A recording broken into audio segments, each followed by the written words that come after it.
There's no going back.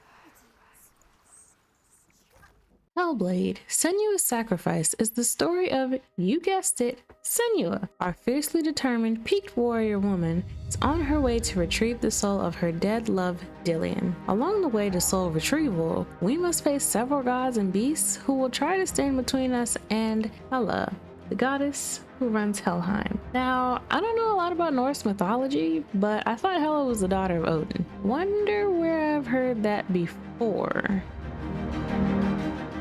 The game will tell you that Hela is the daughter of Loki, but regardless of who the baby daddy is, she's a force to be reckoned with, as we found out not so nicely in our first encounter with her. After defeating many smaller adversaries in various battle arenas, we came to fight the gods Valraven and Surtur.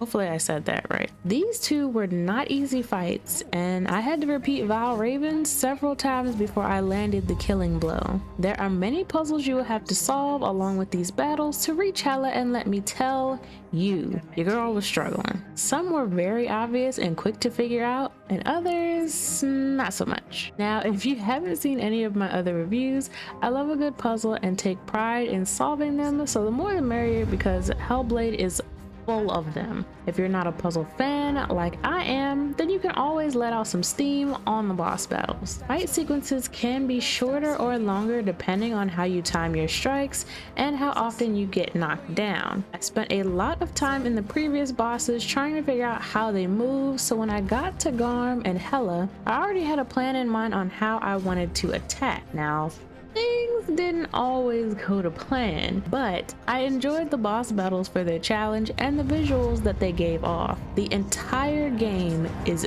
beautiful, from the brightest green landscapes to even some of the darker, more red-toned areas. The developers have outdone themselves on the scenery and the storyline, making this easily the best game I've played this year. The atmosphere was creepy and unsettling because of Senua's psychosis, but it was the right vibe for this game for sure. Now, I hadn't mentioned Senua's mental state up to this point because I feel like it's the most important part of the story, and I wanted to give a little bit more time to it in this review. If you've never experienced or encountered psychosis, the developers made sure they were presenting the illness in a realistic way. They obviously spent a lot of time researching and talking to people who do suffer from psychosis, because Senua is not only struggling with her grief and guilt about Dillion, but she's also been struggling with herself as long as she can remember. The voices in Senua's head are like a double-edged sword. They can be very helpful and wise in their chatting with her, or they can harm her by filling her mind with doubt, confusion, and fear. Senua does take into account what the voices are telling her,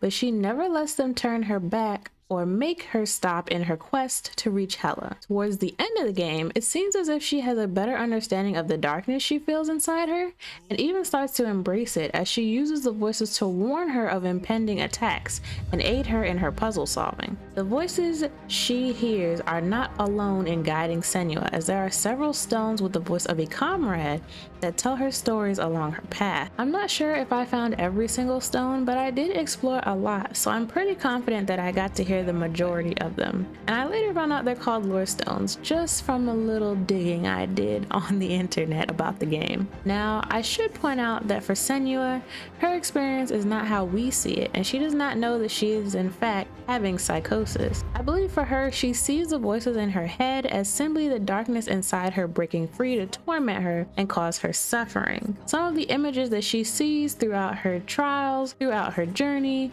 are definitely moments of psychosis where hands are reaching out to grab at her, but none of them ever really touch her. Now, Senua is a boss, and she ignores this and she keeps moving. She does not stop because her love for Dillion and her determination is so strong that she is going to reach Hela, and she is going to get his soul back no matter what. Senua's mother also suffered from the darkness, as we later find out in the game, but was burned alive by her abusive husband, who locked Senua away as a child, fearing the darkness inside of her. To both of them, Senua's father was probably fearful. He was fearful of his daughter and his wife and the harm that they could do to their world. While that's no reason to do what he did, I am not excusing his behavior at all. But I can see how his fear and maybe even hatred of them led to the events of the game as we know it. It took me several hours to reach the ending of Senua's Tale, and to my surprise and excitement, the story is far from over, as a sequel game is already in the works. If you want to experience Senua's brilliantly written journey for yourself, the game is available on multiple platforms, and I have posted my playthrough so you can check it out that way as well.